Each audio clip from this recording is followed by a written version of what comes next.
সুপ্রিয় দর্শক, অবশেষে আপনারা দেখতে পাচ্ছেন যে প্রশাসন যারা এখানে আন্দোলনরত শিক্ষার্থীরা ছিল, যারা বিক্ষোভ মিছিল এখানে বিক্ষোভ সমাবেশ করছিল, তাদেরকে কিন্তু প্রশাসন এখন তাদের বাসায় যাওয়ার জন্য রাস্তা করে দিচ্ছিল।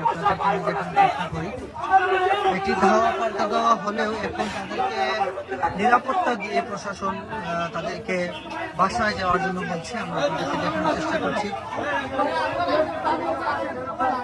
এই মুহূর্তে আসলে শিক্ষার্থীদেরকে তারা বুঝিয়ে বলছে যে তারা চলে যাওয়ার জন্য এবং তাদেরকে নিরাপত্তা দেওয়া হবে। তাদের উপরে কোনো ধরনের গুলিবর্ষণ বা টিয়ারশেল বা কোনো ধরনের বাধা দেওয়া হবে না। তাদেরকে বলা হচ্ছে যাওয়ার জন্য এবং এই মুহূর্তে দেখতে পাচ্ছেন তারাও চলে যাচ্ছেন। এখানে কেউই কারো হাতে কোনো ধরনের পাটকেল নেই। কেউই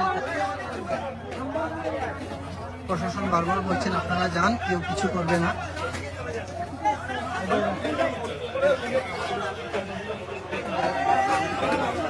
আমরা কি এদিকে যেতে পারবো?